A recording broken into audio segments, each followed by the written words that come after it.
preciosos.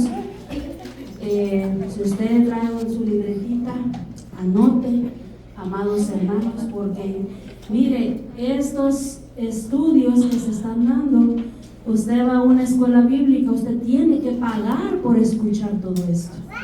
Y aquí es gratis y con mucho amor para ustedes, porque el Señor quiere que la iglesia sea una iglesia victoriosa, una iglesia que viva en la enseñanza y que amemos la palabra del Señor. Amén.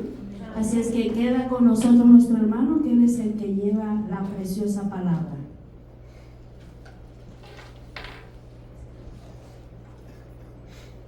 Gloria a Dios. Dios me lo bendiga a todos, hermanos. Amén. Quisiera pues agradecer el privilegio y también agradecer la oportunidad y la confianza que me han dado de poder pues llevar a cabo lo que es esta misión de enseñar. Sabes, esto es difícil, cuesta tener que desvelarse, sustraer la información más fidedigna que se puede encontrar. Usted sabe que hay muchas corrientes teológicas, hay mucha discrepancia, hay mucho sincretismo, que es la mezcla de muchas falsas doctrinas. A eso se le llama sincretismo. Y muchas iglesias pues van por estos caminos, desconociendo los derechos o la posición que tienen como cristianos, la herencia que han recibido, la autenticidad de la identidad que tienen en Cristo Jesús. Usted sabe, hemos estado viendo lo que es este estudio, como le digo, yo en lo personal sé que no pierdo el tiempo, espero no perder el tiempo, sé que muchos han mostrado mucho interés en lo que son estas enseñanzas y sé que muchos están siendo edificados, están siendo construidos a la luz de la bendita palabra. Gracias.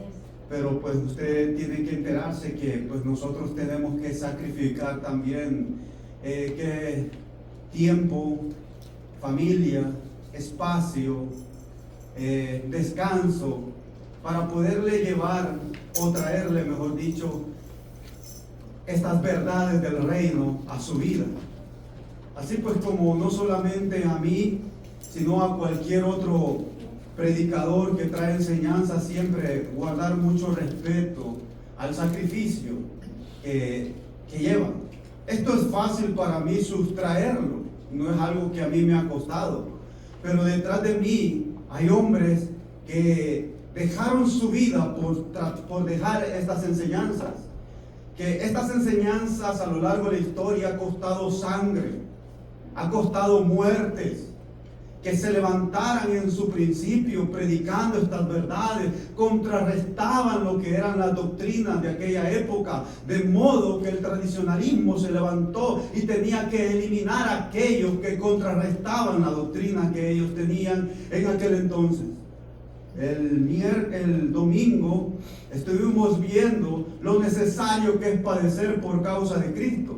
Dentro de estos padecimientos hay persecución, hay enfermedades, hay crisis, hay burlas, hay desprecio. Somos despreciados por el mundo, somos rechazados por el mundo entero. Y todo esto los hombres del ayer dejaron plasmadas estas verdades para que ahora nosotros disfrutamos de esto, como dijo la hermana Patti, de gratis. Aunque a otros los ha costado gastar. Tenemos que invertir en material, tenemos que pagar para que nos envíen la información, los documentos, PDF, tenemos que comprar libros, tenemos que...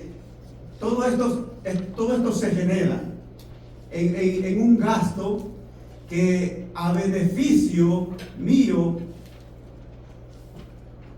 es la alegría de que ustedes sean edificados. Amén. A mí no me importa lo que yo tenga que gastar. A mí lo que me importa es que alguien me diga, hermano, yo lo entendí. Gloria a Dios. Yo lo acepté. Estoy aprendiendo y estoy entendiendo muchas cosas que desconocía. ¿Usted me entiende? No ser un predicador a destajos que solamente desmembra las escrituras sin tener ninguna explicación confiable de lo que se está hablando. Ser, como dijo un maestro, polifacético, tener conocimiento acerca de todo un poco. De todo un poco. De la sanidad en Cristo, cristología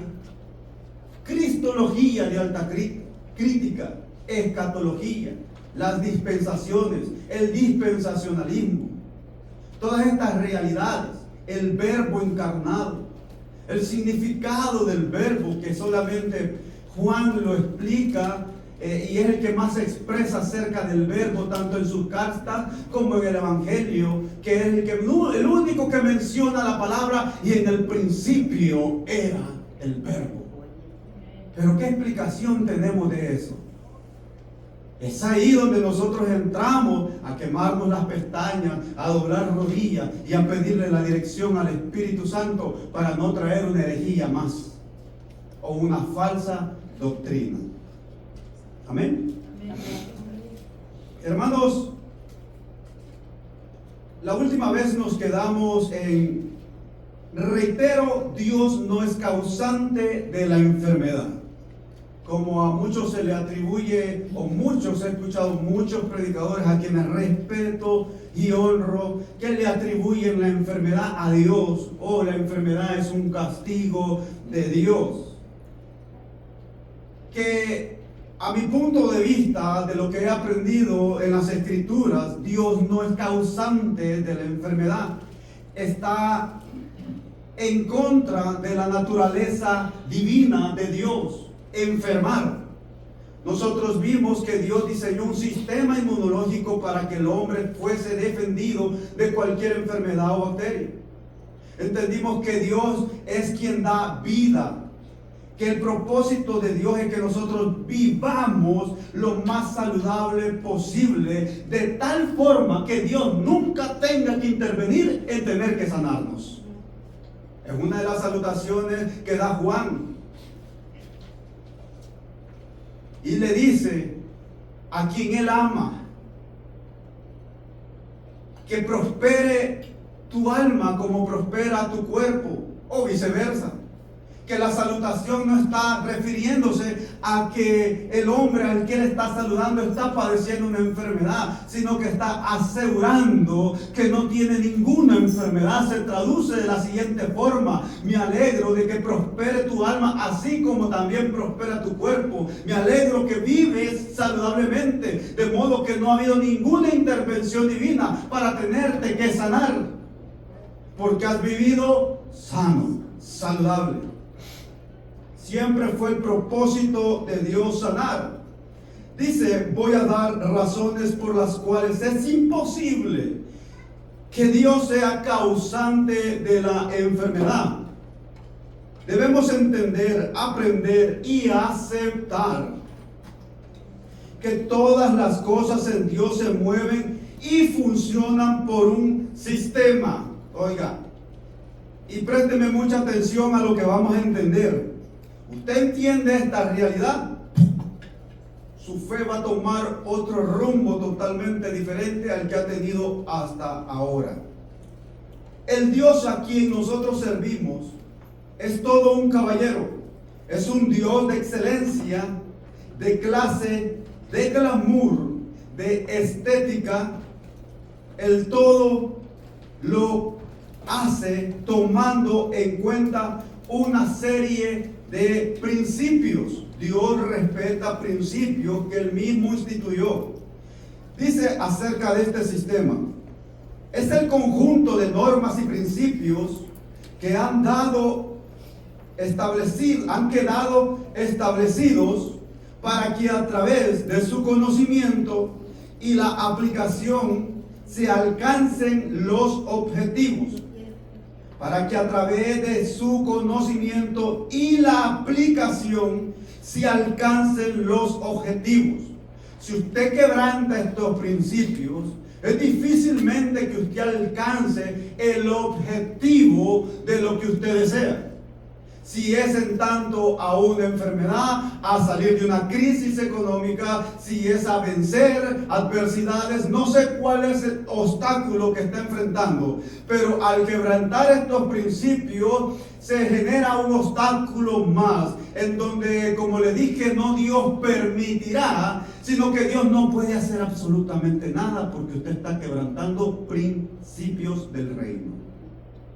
Dios permitió la enfermedad. No, Dios no la permitió. Dios no puede hacer absolutamente nada porque Él es justo.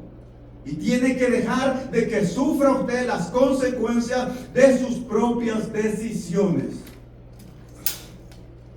No quebrantar principios. Cuando hago mención de razones por las cuales Dios no es el causante de la enfermedad, nos referimos a principios que están dentro de un sistema que lo comprometen a Él como Dios. A continuación voy a describir dichos principios. Mire, note de que Dios está comprometido con Él mismo acerca de estos principios. Principios éticos y morales en Dios. Es todo aquello que compromete a Dios en lo que Él es por naturaleza. Dios nunca va a hacer algo que esté en contra de lo que Él es. Él honra su naturaleza y su nombre, como lo dice Efesios 1 al 12. Hay un pasaje que le da fuerza a lo que describo. Escuchen. Dice 2 Timoteo 2:13: si fuéramos fiel, Él permanece fiel. Él no puede negarse a sí mismo. ¿Usted escuchó? La ideología o la creencia que hay acerca de este texto es este pensamiento. Hermanito, yo sé que usted ha pecado, pero Dios sigue siendo fiel. Dios lo sigue amando, que es una realidad. Pero es un ejemplo que quiero poner para hacer un paralelo de lo que voy a hablar. Hermano, Dios sigue siendo el mismo hoy, ayer y siempre. Porque la Biblia dice que aunque nosotros seamos infieles, Él permanece fiel. Qué alcahueto, Dios. Yo a mis hijos yo los castigo. Yo a mis hijos yo los corrijo. Y desde aquí los corrijo también severamente. Porque yo soy fiel. No a mis hijos, sino a mis principios éticos y morales que tengo como padre. O sea, decir Dios sigue siendo fiel no es decir Dios sigue siendo fiel a mi sinvergüenzada, a mi alcahuetería, a mi desobediencia. Dios no puede ser fiel a mi desobediencia. Dios no puede ser fiel a mi corrupción, a mis decisiones negativas que están en contra de la naturaleza de Dios. Dios sigue siendo fiel a Él mismo. Y lo que me está asegurando es que cuando yo me corrompo, Dios me va a disciplinar, porque Dios sigue siendo fiel a Él mismo. Sí, amén, aleluya. Amén. Adórele. Eso es fuerte. Eso es un caballito y una vaca sagrada en la que muchos andaban montados. Dios es fiel a Él. Por eso dice la carta de los Hebreos que si se nos deja sin disciplina, fuésemos bastardos.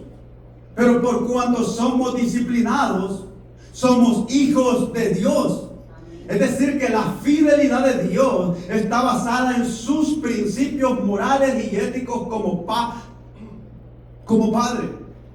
En su paternidad, Dios es fiel a su justicia y me tiene que corregir. Esta fidelidad me abarca porque a través de la corrección me acerca a Él. Y esa es la fidelidad de Dios. Amén, aleluya. Como le dije, yo corrijo a mis hijos. Los he corregido estando allá y estando acá. Donde yo les decía que debían de estar, ahí tenían que estar. Donde yo les decía que iban a ir, ahí tenían que ir. Y si era posible, ya saben, que Dios nos dio 2 pompas para aguantar.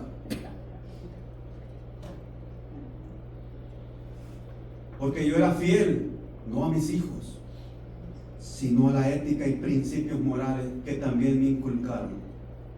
Y así Dios nos enseña cómo nosotros también debemos de operar en nuestra paternidad con nuestros hijos. Por mucho que llore, y mi esposa me llegó a decir que era muy insensible, pero no, a mí me quebraba el corazón, pero el castigo tenía que dárselos. Dios igualmente. Dios, aunque lloró su Hijo Jesús, le rogó, le imploró y le dijo: Padre, si es posible que pase de mí esta copa, el cáliz de la ira de Dios, la corrección y el juicio de Dios para el mundo cayendo sobre su Hijo Jesús, el castigo del pecado que iba a caer sobre sus lomos. Si es posible que pase de mí esta copa. Si Dios no le quitó el castigo a Cristo, ¿qué te hace creer que te quitará la corrección y la disciplina a ti también? Eso es lo que me enseña que Él permanece fiel. Si fuéramos infieles, Él permanece fiel. Él no puede negarse a sí mismo. Está hablando de Él mismo, no a favor de nosotros. La fidelidad de Dios a sus principios también nos afecta colateralmente en beneficio de nosotros. Porque como somos sus hijos y Él siendo fiel a Él mismo, entonces nos corrige y a través de la corrección nos vuelve a encarrilar. Pero es por la fidelidad que Él tiene a Él mismo. El término negarse, dice, no puede negarse a sí mismo, que aparece en el pasaje, describe y demuestra la ética de Dios en forma endógena e intrínseca. La razón por la cual Dios no peca es porque Él, por naturaleza, es santo.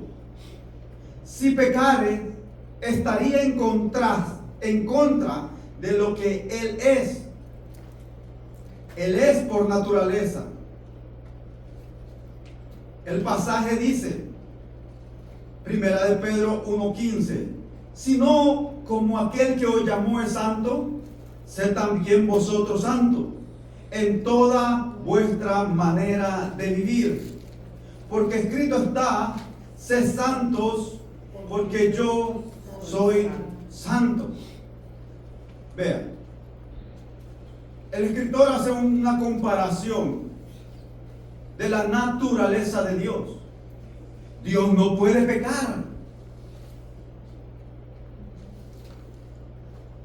Y si no puede pecar, tampoco puede enfermar. Porque la enfermedad entró por el pecado, por la muerte y el pecado. Si Dios pecara, entonces sí fuera el causante de las enfermedades.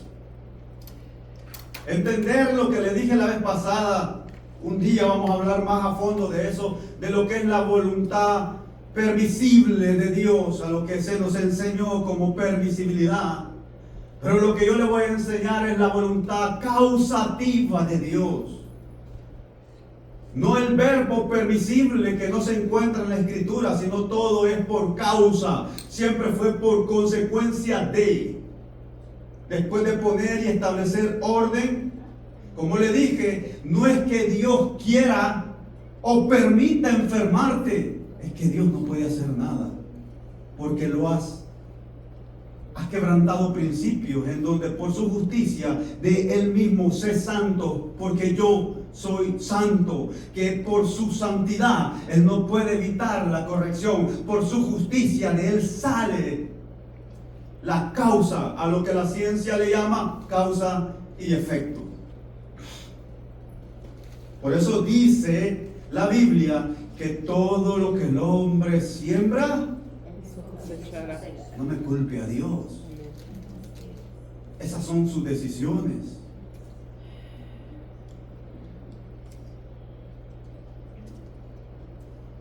Otro ejemplo de su fidelidad es que Dios no tiene odio ni rencor, porque Él es amor. Si lo hiciere, estaría en contra de lo que Él es por naturaleza.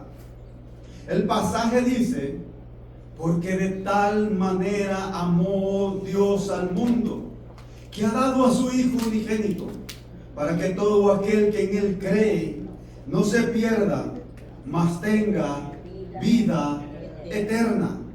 Hay unas características que se encuentran aquí, pero usted sabe, a veces yo también pasé ahí como que de noche por estos versículos y quizás no los leí ni los entendí bien, como hacemos muchos de nosotros.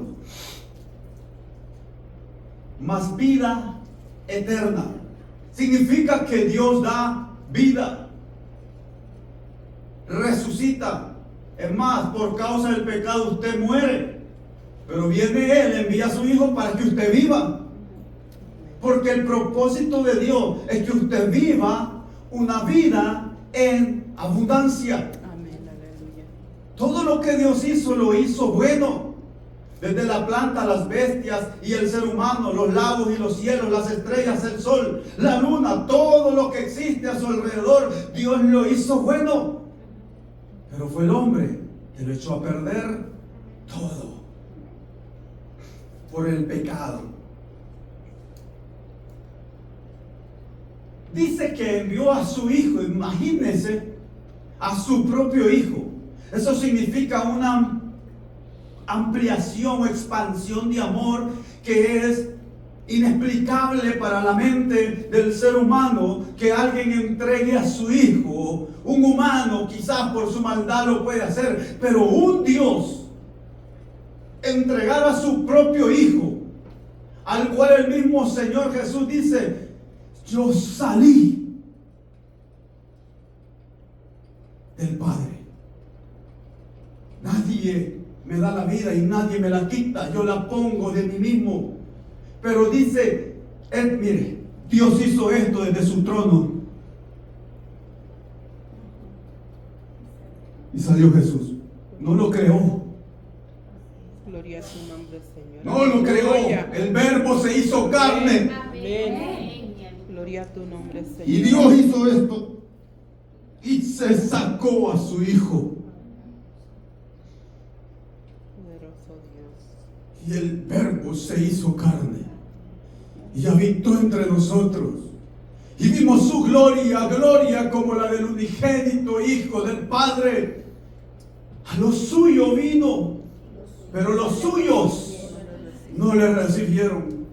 Pero a todos los que le recibieron, a estos les dio potestad de ser llamados hijos de Dios.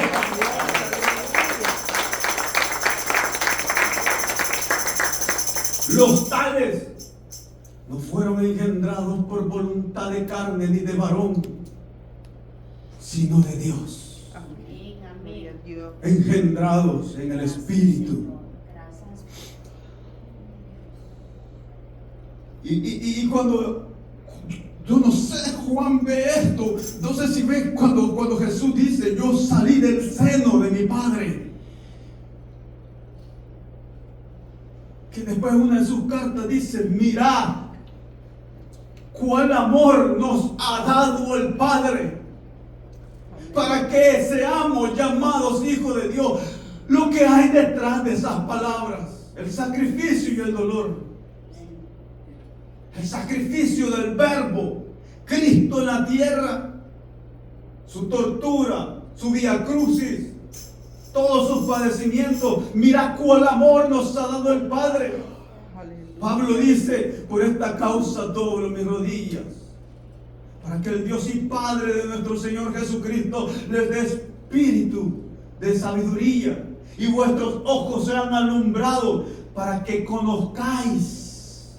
Mira cuál amor, porque de tal manera amó Dios al mundo, para que entiendan cuál es la anchura, cuál es la altura, cuál es la profundidad que excede a todo conocimiento, el amor de Dios en Cristo Jesús, su excelencia. Gloria a Dios. Aleluya.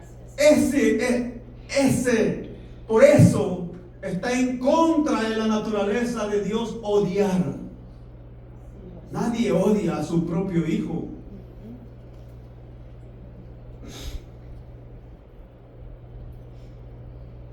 Porque de tal manera amó Dios al mundo que ha dado a su Hijo unigénito para que todo aquel que en Él cree no se pierda, mas tenga vida eterna. Otro ejemplo de su fidelidad intrínseca es que Dios no miente. Dios no miente. Si lo hiciera, estaría en contra de su naturaleza, ya que el texto sagrado afirma que de la verdad no procede la mentira. O sea, ¿su padre es el diablo o su padre es Dios? Dios es veraz y todo hombre mentiroso, pero el diablo es padre de toda mentira. Y si Dios no miente, ¿por qué dudamos de la bendición y la posición que nosotros tenemos? Amén. Porque entonces hacemos a Dios mentiroso y tomamos el nombre de Dios en vano. Porque adora, gloria a Dios, aleluya, y un grito de júbilo, ¡oh! Pero sigue dudando de que Dios te puede levantar, restaurar, afirmar, confirmar todos los beneficios que usted tiene. Dios no miente, porque no es hombre para mentir, ni hijo de hombre para arrepentirse. Lo que salió de su boca no mudará jamás. Amén. Aleluya. Nunca. Está Dios, y estos son principios que Dios respeta. Él honra su palabra. Dios honra lo que salió de su boca. Si lo hiciera, está en contraste de su naturaleza, ya que el texto sagrado afirma que la verdad no procede de la mentira.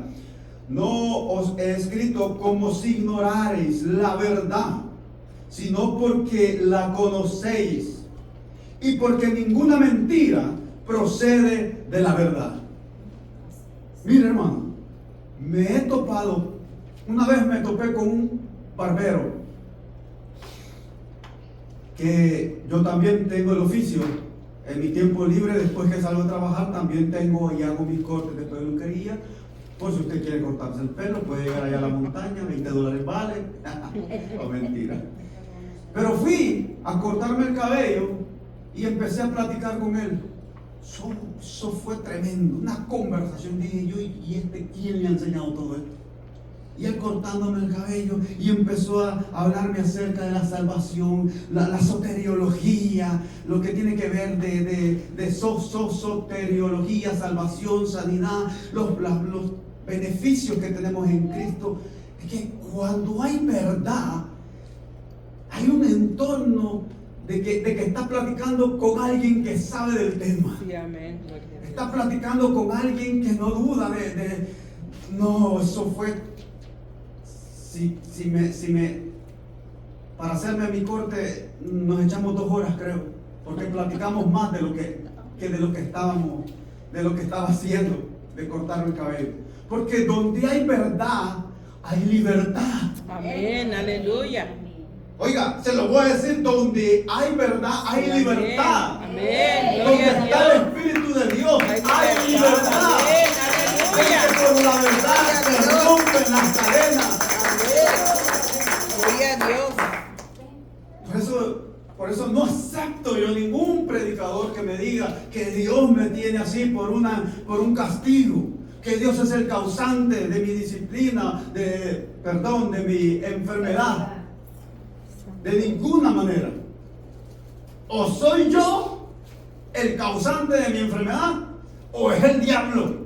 Pero nunca me culpe a Dios, que siempre me tiene un pescadito frito para que yo me lo coma. Gloria a Dios. Y que nunca me va a hacer Santo, bien. poderoso Dios.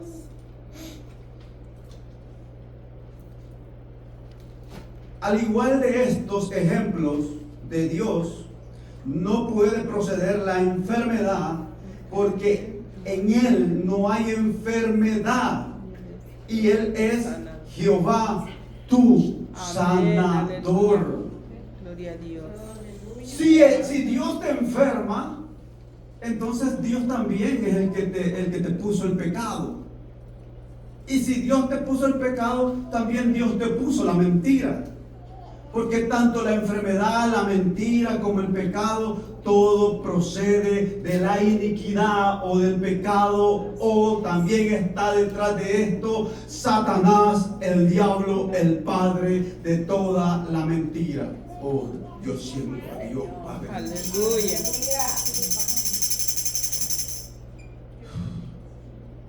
Aleluya. Gloria a Dios. Hablar de la verdad le molesta a los demonios, porque son padres de mentira.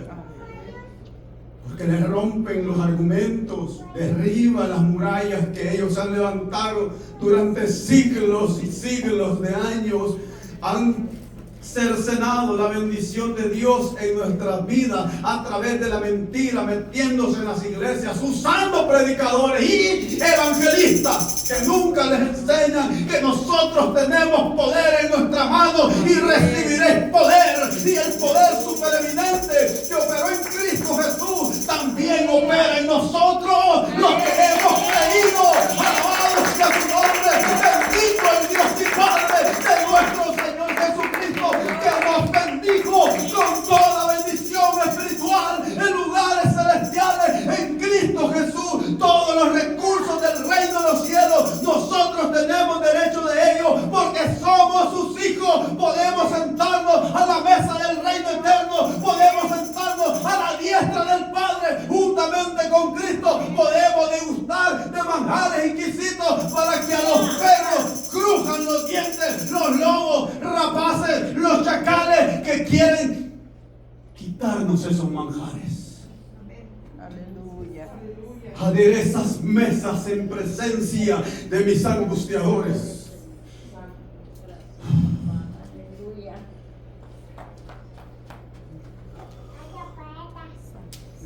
Jehová es tu sanador. Nunca va a encontrar uno de los nombres redentivos de Dios que diga Jehová es el que te enferma. Jehová es tu sanador. En el Antiguo Testamento Dios se manifestó a su pueblo con su propio nombre, agregado por los que se conocen como los nombres redentivos. Estos se pusieron de manifiesto de acuerdo a una circunstancia para cubrir una necesidad.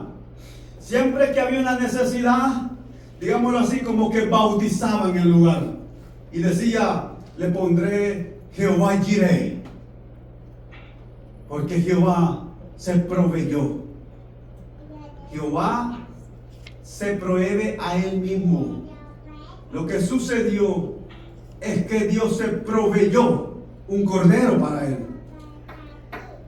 No es tu proveedor, que tiene que ver, pero es necesario entender que cuando Abraham iba a sacrificar a Isaac y el ángel de Jehová le dijo, detén tu mano en el cuchillo, y volteó a ver a Abraham que un cordero que estaba amarrado con sus cuernos entre espinos. Y ahí la traducción le puso Jehová es tu proveedor. La original dice Jehová es el que se provee a él mismo, porque él mismo se proveyó un cordero.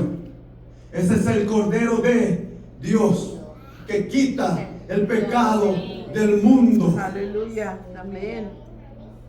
Y esa provisión nos afectó beneficiosamente a nosotros. de que Dios se proveyó para Él mismo. Son los nombres redactivos en cuanto a las necesidades que había en el pueblo. Estos se pusieron de manifiesto de acuerdo a una circunstancia para cubrir necesidad. Entre estos nombres perfilan, oiga los nombres, Jehová Rafa, Jehová como nombre propio y Rafa como nombre redentivo y agregado, o el oficio, o un oficio, o una capacidad de las que Dios tiene. Mal dicho, porque Dios no es capaz de nada, Dios todo lo puede. Amén, aleluya. ¿Usted me entendió? Así Todos es, esos amén. pensamientos. Señor, yo sé que tú lo puedes hacer. No me digas lo que yo puedo hacer. Porque si me dices que para mí es fácil, entonces existen cosas difíciles. Yo todo lo puedo. No me importa si la enfermedad es pequeña o si es grande. Si es curable o incurable. Para mí nada es fácil y nada es difícil. Hay algo imposible para Dios. Dios todo lo puede. Dios, grábese eso en su cabeza. No hay nada fácil para Dios. Por tanto, tampoco hay nada difícil. Dios todo lo puede. No hay nada que se le pueda hacer frente.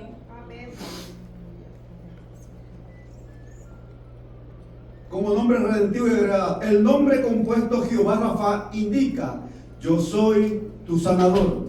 En Éxodo 15:2 aparece este nombre registrado. Cabe apreciar que este fue el primer nombre redentivo con el cual Dios se manifestó bajo un primer pacto. Bajo un primer pacto. Recuerde que nosotros estamos en un nuevo pacto. Fue el primer pacto que se estableció con la nación de Israel. De ahí para más, nadie tenía más en cuenta en esto. Este pacto era solamente con la descendencia de Abraham, de Isaac, Jacob, los 12 patriarcas, la nación de Israel que se formó, recibieron su ley, sus normas, preceptos y estatutos. Y entre este pacto habían consecuencias: ley alimenticia, la ley de salubridad, la ley del leproso, la ley de los levitas, la ley del siervo, la ley de las deudas, la ley del año sabático, la ley del Shabbat. Y todo esto era un pacto que Dios había hecho en su primer pacto con el pueblo de Israel. Ahora estableció un pacto nuevo que deja totalmente atrás aquel pacto, porque si hay uno nuevo es porque aquel ya quedó fuera de ese pacto. Lo dice Cartas de los Hebreos. Cuando entendemos esto, yo vivo en un nuevo pacto que no es por ley, sino es por gracia. Si analizamos los oficios de Jesús como nuestro mediador, todos los nombres redentivos de Dios en el Antiguo Testamento se dan y tienen cumplimiento en el ministerio de Jesús, y aún por herencia tienen vigencia en nosotros. Es decir, fíjese lo curioso, que aún las promesas, yo le dije que usted no depende de promesas, usted depende, y mejor dicho, usted vive, tiene que vivir en la bendición que ya se le dio. Ya no se le está prometiendo nada. Dios o Jesús no era un candidato de falsas promesas. Jesús hizo, a diferencia de cualquier candidato. No vino, pero le voy a prometer que les construyo la calle, y pasaron 15 años y nunca construyeron esa calle. Jesús no prometió nada. Jesús vino con 3, 4 albañiles, dijo: muchachos, ustedes construyanme esa calle, y lo hizo. Eso es lo que Jesús hace con nosotros en el nuevo pacto. No nos da promesa, sino que ya nos cumplió todas las que están escritas. Y aún las que están o pertenecieron también o pertenecen a Israel, también se nos benefician a nosotros. También tienen vigencia para nosotros. Isaías 53:5 dice: el verbo curados, cuando dice por su llaga fuimos curados, que aparece en el texto, viene del hebreo Rafa. Escucha el nombre de Dios, Jehová Rafa. Y curados en el hebreo se traduce como Rafa. Es decir, que Dios es tu curador, sanador. Por lo tanto, el texto literalmente dice, y por sus llagas fuimos nosotros, Rafa, curados. Es importante resaltar que en quien se produjo el dolor y el sufrimiento fue en Jesús. Y el dolor y sufrimiento, y por ese dolor y sufrimiento nosotros fuimos Rafa, curados. Quiere decir entonces que Jesús es mi sanador. Aleluya.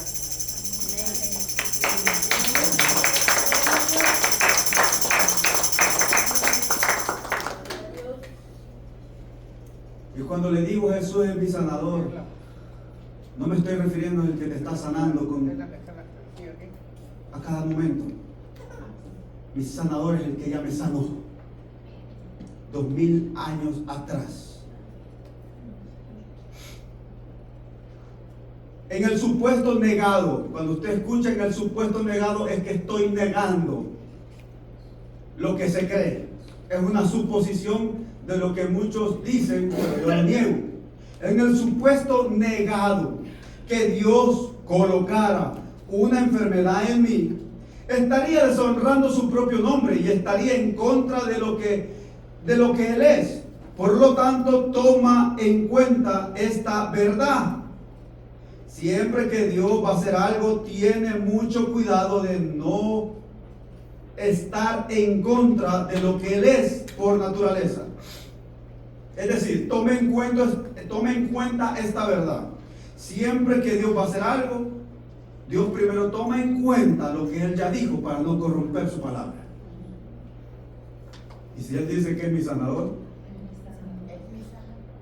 no tengo que aceptar de que alguien me diga que Él me enfermó, porque entonces Dios está corrompiendo su propio nombre redentivo.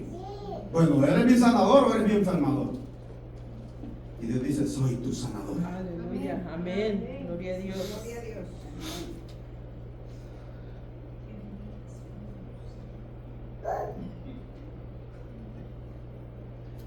Estos principios bíblicos espirituales, estos principios son los que comprometen a Dios con lo que Él ha dicho y establecido en su palabra. Siempre que Dios va a hacer algo, tiene sumo cuidado en no contradecir lo que Él ha dicho y establecido. La Biblia da testimonio de que Dios es veraz, verdad, en lo que ha dicho y establecido en su propia palabra. Veamos qué es lo que Dios dice acerca de lo que Él promete o de lo que Él afirma. Fíjense, dice, Jeremías 1:12 dice, y me dijo el Señor, bien has visto, porque yo apresuro mi palabra para ponerla por obra. Amén. Es decir que Él se acelera o está vigilando que su palabra se cumpla. Amén. Es una expresión como quien dice, me comprometo con mi palabra. Palabra de hombre. Gloria a Dios. Cuando alguien dice eso, es porque pase lo que pase. Cuando alguien tiene palabra de hombre, esto era de alta importancia. Hoy no, ya no tienen palabra de hombre, tienen palabra de mujercita. Los que se sienten hombres. No cumplen lo que dicen. Pero Dios no es así. Amén. El término apresuro del hebreo indica estar vigilante. Lo que demuestra que Dios está como un atalaya vigilando con sumo cuidado para que su palabra se ponga por obra y se cumpla. Dice Josué 21:45, no faltó palabra de todas las buenas promesas que el Señor había dicho a la casa de Israel. Todo se cumplió. Cuando dice no faltó palabra, es que está diciendo nunca mentiste, Señor. Amén, aleluya. Nunca faltó nada. de todo lo que prometiste a la casa de Israel. Todo se cumplió. Bendito sea el Señor, Primera de Reyes 8:56, que ha dado paz a su pueblo Israel conforme a todo lo que él había dicho. Ninguna palabra de todas sus promesas que expresó por Moisés su siervo ha fallado. Dios no te falla. Amén. Dios no te falla. Lo que Él dice, lo ha cumplido. Sí, amén. Gloria a Dios. Entonces, hermano, ¿por qué no se ha hecho una realidad en mí? Esa es la gran pregunta. Si Dios ha cumplido todo, porque tú no has creído. Amén. Has creído de forma diferente, de forma distinta, basado en ideologías que hemos arrastrado o tradicionalismo que hemos arrastrado durante muchos años. Dice Mateo 24:35, el cielo y la tierra pasará, pero mis palabras. Otra.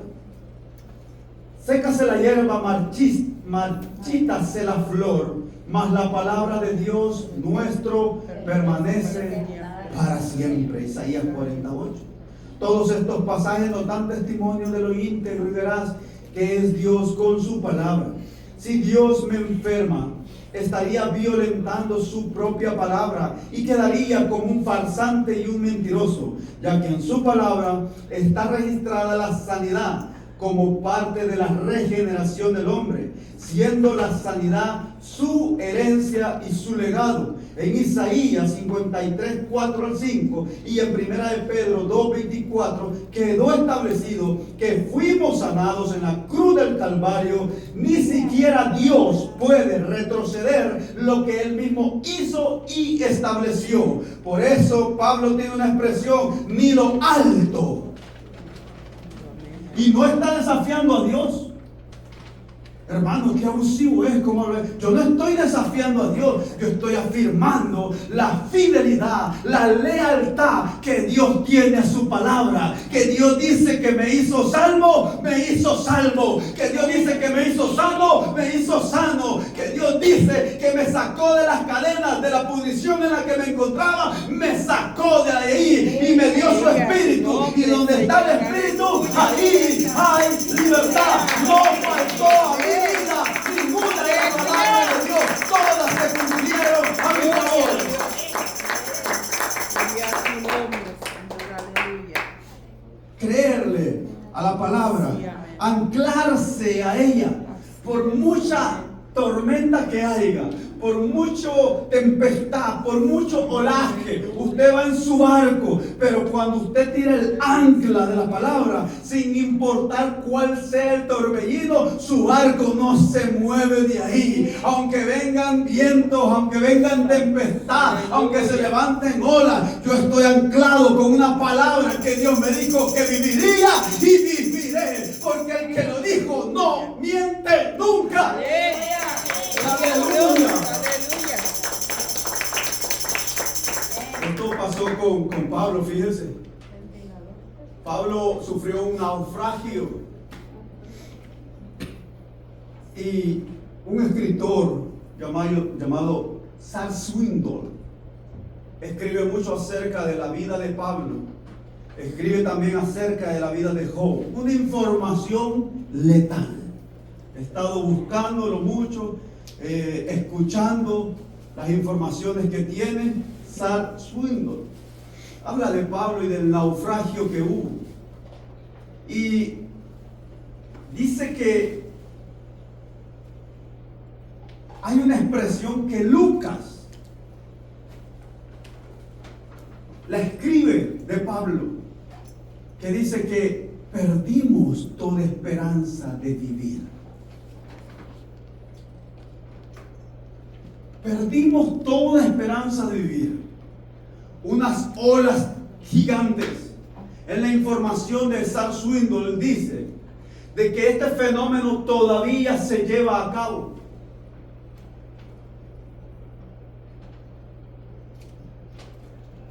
En lo que es el mar Ártico. A este fenómeno son 4 olas gigantes que se mezclan con el viento, generando así olas, un olaje de hasta 15 metros de altura, siendo así como un edificio de 3 pisos. Esas olas eran las que estaban cayendo en el barco donde Pablo iba rumbo a Roma.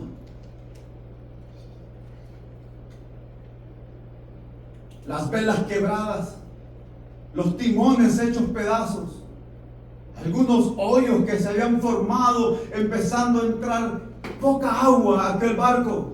La desesperación, la agonía, la aflicción de un naufragio, de llevar ya más de 14 días perdido en alta mar, sin saber en qué parte del océano se encuentran. Ahí en esa desesperación, Pablo dice: perdimos toda esperanza de vivir. El mismo Pablo se desesperó y ya no tuvo más aliento de vivir. Creímos que íbamos a morir todos, pero dice Libro de los Hechos 27 que un ángel apareció a Pablo y le dijo: no temas, Pablo, porque ni tú ni ninguna de esta barca perecerá, ninguno de ellos, porque me es necesario que padezcas en Roma. Por mucho olaje, la ancla de la palabra se tiró y Pablo se aferró y le dijo a todos: muchachos, vamos a comer todos, que ahí vamos en ayuno ya muchos días. ¿Quién quiere comer en esas aflicciones? Pero ahora vamos a comer. En medio de esta tormenta nos vamos a dar un banquete. Saquen todos los recursos que hay, esas cajas enlatadas, saquen todo eso que vamos a comer, porque el Señor me ha dicho que ninguno de nosotros perecerá. Pablo se aferró a una palabra. Aunque hubiera tormenta, aunque hubiera naufragio, él ya estaba seguro que lo que Dios había dicho era fiel y fidedigno. Era leal. Para decirle que después embarcan en la isla de Malta. Y en la isla de Malta, una de las serpientes más venenosas que hay le muerde el pie a Pablo. Y cuando le muerde el pie a Pablo, Pablo solo le hace así. Gloria a Dios, aleluya. Ni investigó si era peligrosa, ni investigó si era venenosa. No le importó que después le dijeron: hey, Pablo, esa serpiente es la más peligrosa de la isla de Malta. Aquí, esa es la más venenosa. Ya vas a caer muerto. Pablo: hey, ¿no se recuerdan que les dije que un ángel se me apareció? Y si él dijo que me es necesario padecer en Roma y llegar ante el César, es porque aquí no es mi final. Todavía me falta. Aunque vengan serpientes también, aunque vengan ladrones, aunque me quieran decapitar, todavía no es tiempo, porque me anclé a la palabra de Dios. Gloria a Dios. Anclarse a esa palabra. No veo la hora. 8:58. Ok.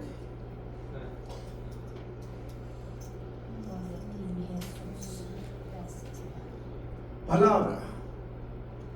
Ok, quedamos.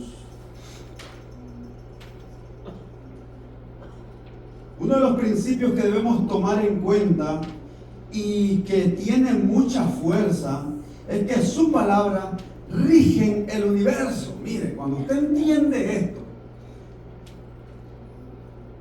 usted no lo ve, pero existe una gravedad.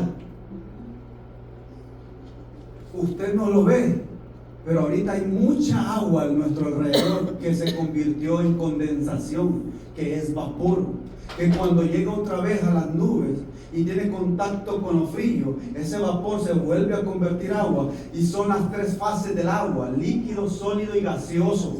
Oye, estamos hablando tan científicamente, hermano. Para todo estoy preparado, para toda buena obra.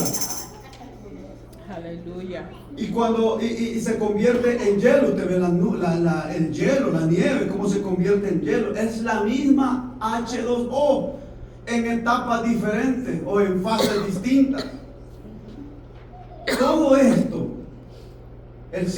su sistema inmunológico, su existencia, la rotación del planeta, las estrellas perfectamente ordenadas, el sol, la luna y toda la alineación de planetas. Isaac Newton dijo: esto no puede ser nada más que detrás de un ser omnipotente el que ordenó todas las cosas. Isaac Newton iba dando conferencias a todas las universidades a donde él iba, declarando que Jesucristo era su Señor.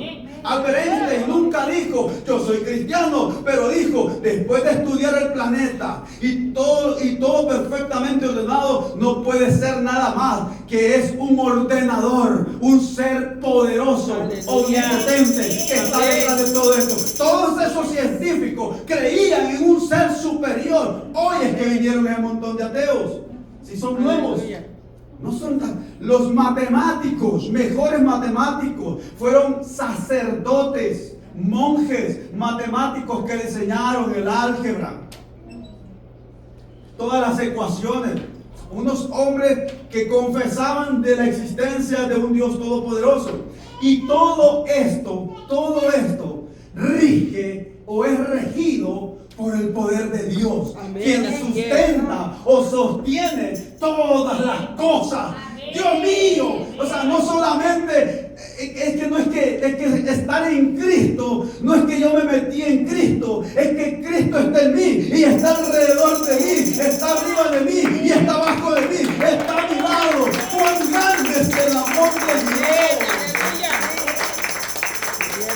Un corito que es tan alto que no puedo estar arriba de él, es tan bajo que no puedo estar abajo de él, es tan ancho que no puedo estar al lado de él. Así es el amor de Dios. Y él sostiene todas las cosas. Mire, se me viene Josué, está en un combate con 5 reyes, si no me equivoco, y la lleva de perdida. Y Josué no hay qué hacer porque el territorio no está a favor de su ejército. Y Josué clamó a Dios y le dijo: Señor, necesito que el sol se detenga y la luna también. Sol que se detenga en Gabaón y la luna en el valle de Ascalón. Y si haces eso, entonces yo voy a poder aprovechar la oscuridad de este lado para emboscarlo, y voy a aprovechar la luz de este lado para eliminarlo. El mismo polvo o lo que se levante me va a ayudar a beneficio de mí. Entonces dice que Josué clamó y dijo: sol, detente en Gabaón y tu luna en el valle de Ascalón. Científicamente, y Dios mismo sabe que el sol no se detiene. El mismo Dios sabe que el sol no se detiene, tampoco. Entonces, Dios no se va a poner a darle una clase científica a Josué en plena guerra. A veces nosotros oramos y no sabemos cómo orar, pero a pesar de eso, por la fe que tenemos en lo que estamos creyendo, Dios va a honrar nuestra fe antes que nuestro intelecto. Podemos tener mucho conocimiento y mucha sabiduría, pero tenemos poca fe. Y Josué, sin entender lo que estaba diciendo, dijo el Señor: bueno, ahorita no es para darle clases teológicas, Josué, ahorita vamos a hacer una obra. ¿Y qué es lo que hizo Dios? Mire, el sol no lo detuvo, sino que la rotación de la tierra la detuvo con una mano. La gravedad la sostuvo con los dedos de los pies. Después el sol lo detuvo con el codo, y así detuvo toda la gravedad. Porque mire, lo que pasó ahí es sumamente poderoso, el que sostiene todas las cosas. ¡Aleluya! ¡Gloria a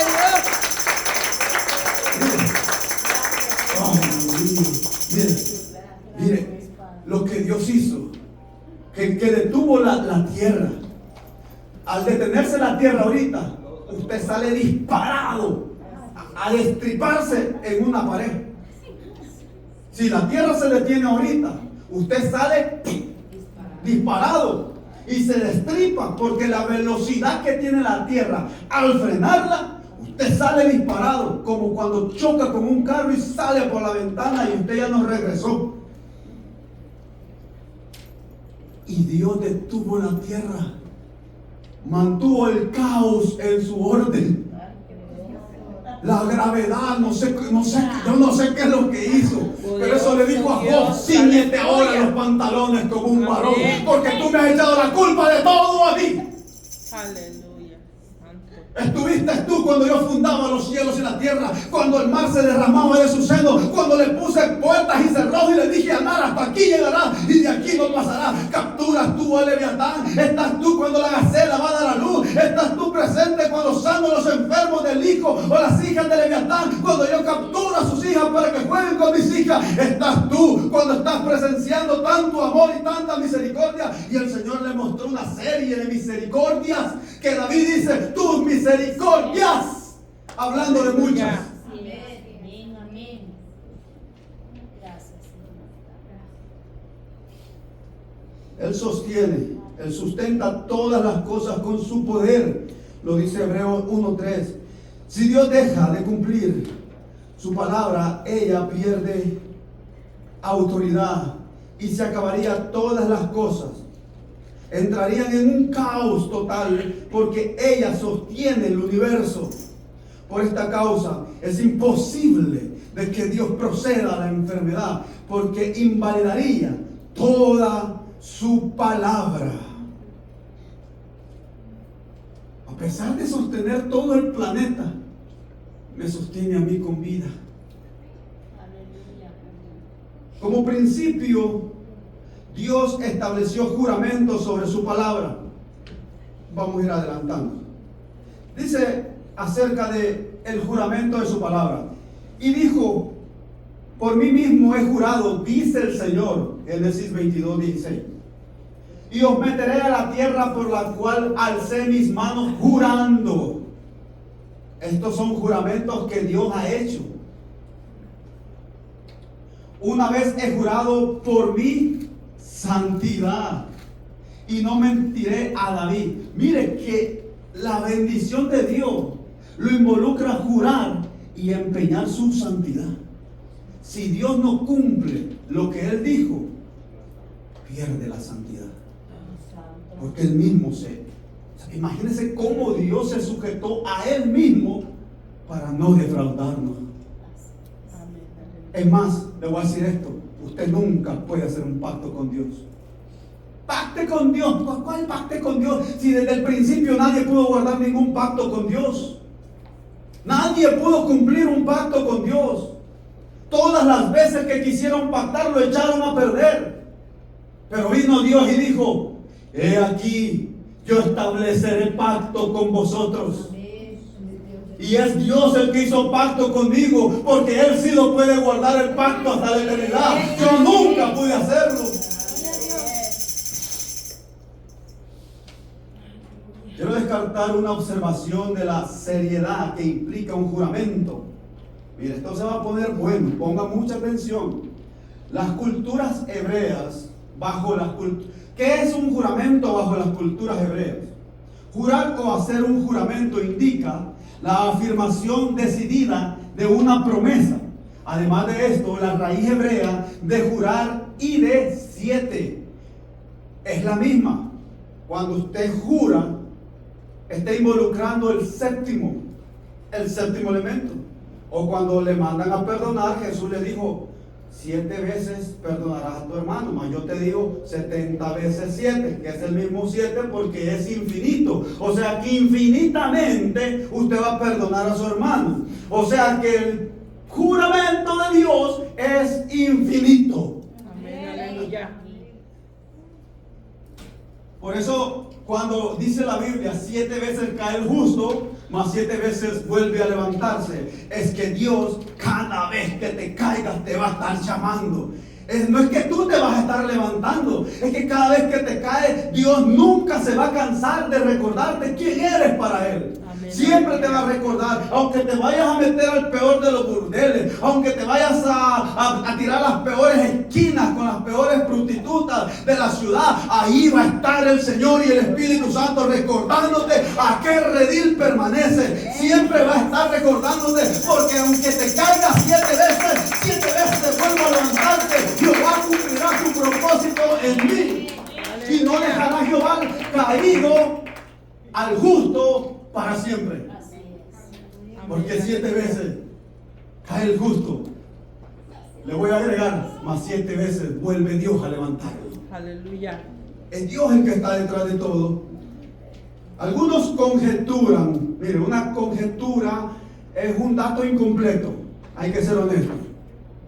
Pero vamos a darle el beneficio de la duda, porque hay textos que señalan esta verdad. Algunos conjeturan que jurar es de alguna manera septuplicarse. 7, séptimo, septuplicarse. O sea, es como hacer 7 veces el juramento al mismo tiempo, y de esta forma quedar comprometido con la persona a quien le hizo el juramento 7 veces. Lo delicado de jurar para la cultura hebrea, tanto que Jesús le dijo: no juréis por el templo, ni por lo que está sobre el templo, ni juréis por el trono de Dios, porque juras porque el que está. Imagínense, por ahí vamos, para darle una idea, ya lo vamos a ver. Según la raíz hebrea que indica jurar, se afirma lo siguiente: Dios no se dispuso a jurar 7 veces, sino que hizo 7 juramentos en uno. Son 7 juramentos. No dijo lo juro, lo juro, lo juro. Son 7 juramentos en uno. Es eterno. Según la Biblia, Dios se septuplicó en el juramento que hizo sobre su palabra, quedando comprometido moralmente por 7 veces a quien le hizo el juramento. El Señor hizo un juramento contigo.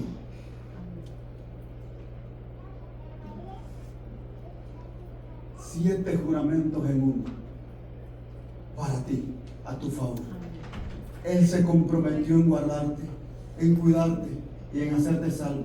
Por eso dice que el que sostiene todas las cosas es capaz también de sostenernos a nosotros y de mantener el pacto que Él estableció con nosotros. Porque Él juró hasta el séptimo, 7 veces juramentado. La Biblia dice, me voy a adelantar porque siento el Espíritu de Dios, que no habiendo encontrado por quien jurar mayor que Él, juró por Él mismo. Amén. A favor de nosotros. Amén. Por eso no hay más sacrificio que podamos ofrecer. Ya tenemos uno para siempre y por siempre y por toda la eternidad. A Jesucristo, el Cordero de Dios. Amén. Gracias, Señor.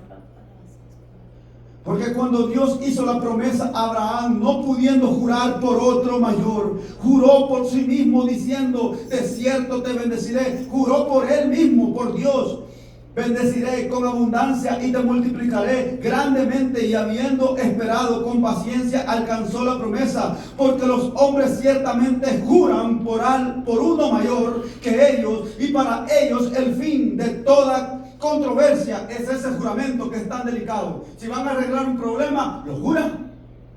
Eso era algo que pesaba íntegramente. Y habiendo así arreglaban toda controversia.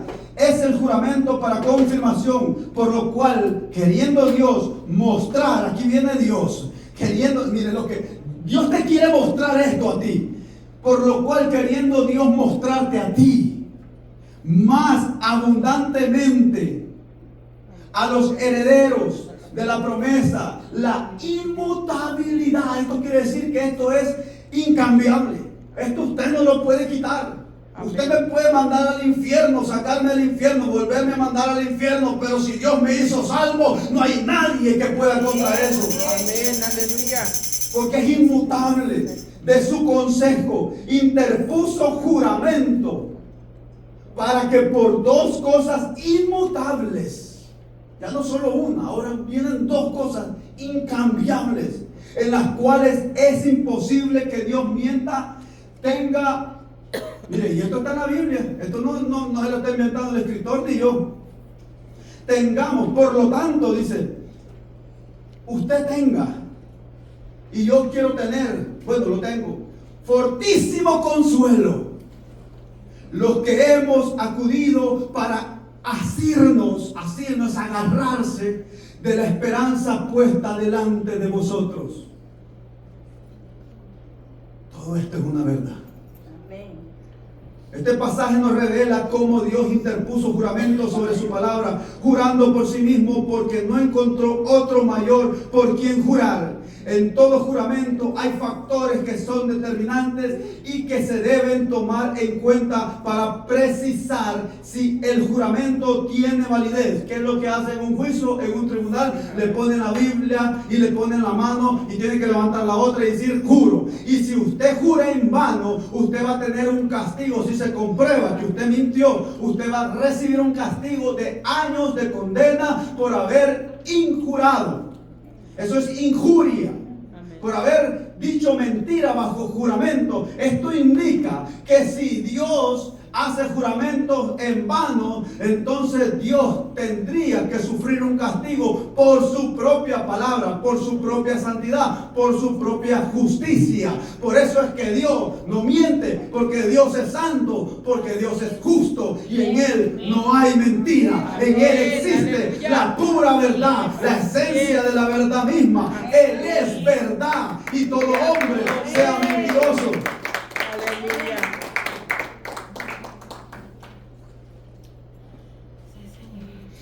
Jesús dijo en Mateo 23:20, el que jura por el trono, jura por el que está sentado en el trono, y el que jura por el que está sentado en el trono, jura por el trono mismo.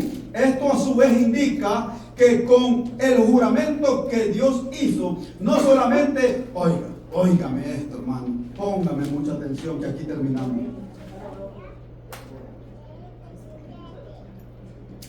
Esto a su vez indica que con el juramento que Dios hizo, no solamente estaba comprometiéndose a sí mismo, sino también el trono en el cual Él está sentado. Estas son verdades que nos deben crear conciencia para entender de una vez por todas que según este principio de juramento, Dios no es el causante de la enfermedad ni puede enfermar a nadie. Porque si Él rompe sus juramentos, entonces su trono queda vacío. Y usted sabe quién desea tanto el trono de Dios: Satanás, el diablo. Y Dios va a dejar que Satanás, el diablo, se siente, si no lo dejó ya una vez y lo desterró del reino de los cielos y condenó a unos ángeles a cárceles eternas y están esperando un juicio y están sufriendo en un infierno. Y cuando venga el anciano de día, el juicio del gran trono blanco, entonces grandes y pequeños, famosos y no famosos, todo aquel que no recibió a Cristo Jesús también será resucitado, pero para condenación, porque entonces dice que Satanás, el diablo, la bestia, el falso profeta, los demonios y todos sus seguidores y el infierno serán agarrados y lanzados al lago de fuego, que es la muerte segunda. Dios no va a poner en riesgo el trono en el cual está sentado, que es equidad, justicia y veracidad. La carta de los Hebreos dice: tu trono, oh Dios, cetro de equidad, has amado la justicia y aborrecido la maldad, por lo cual te ungió Dios, el Dios tuyo, con buen aloe, porque a cuál de los ángeles le dijo Dios jamás: mi hijo eres tú. Aleluya. Dios santo. Oramos al Padre. Señor, gracias por esta enseñanza, Espíritu de Dios. Señor, por esta causa oro, Señor, y te clamo. Y a ti, Espíritu Santo, que fluyas en sus mentes, les des espíritu de iluminación, sus ojos sean alumbrados, Señor, y conozcan, Padre, cuál es la anchura, la altura, la profundidad, el amor de Dios en Cristo Jesús que excede a todo conocimiento. Que todos mis hermanos que han estado recibiendo estas enseñanzas sean edificados y construidos, Señor. Yo sé que tu palabra no cae en tierra vacía, Señor, en tierra infértil, Padre. Yo he creído en la fertilidad. Tu palabra dice que no habrá infértil, sino que habrá fructífero, Padre, por lo cual, Señor, hago posesión de esa palabra, Padre, para que se fructifique, Señor, todo lo que estamos enseñando, para que entiendan, Señor, el poder que portan, Señor, en el nombre de Cristo Jesús, Señor. Te doy gloria, te doy honra y te doy alabanza, Señor. A ti y solo a ti sea toda la gloria por los siglos de los siglos. Maestro por excelencia, gracias por tu presencia, gracias por tu instrucción, Espíritu Santo, gracias por enseñarnos, gracias. Cristo Jesús, sentado a la diestra del Padre, gracias por legislar y por enseñarnos estas verdades, por ese poder que nos dejaste, Señor, para llevar a cabo las obras que tú empezaste. Gracias, Padre, por haber enviado a tu Hijo para darme salvación y para darme sanidad, para darme vida y para darme vida eterna y abundante. Gracias. Y el pueblo del Señor dice: amén. Gloria a Dios. Una ofrenda de palmas al Rey de Reyes y Señor de Señores. Llamamos a mi hermana que sí. Amén, amén, aleluya. Dios es bueno, hermano. Amén, todo el tiempo. Todo el tiempo. Así que estas enseñanzas, esta palabra, este estudio, que seamos nosotros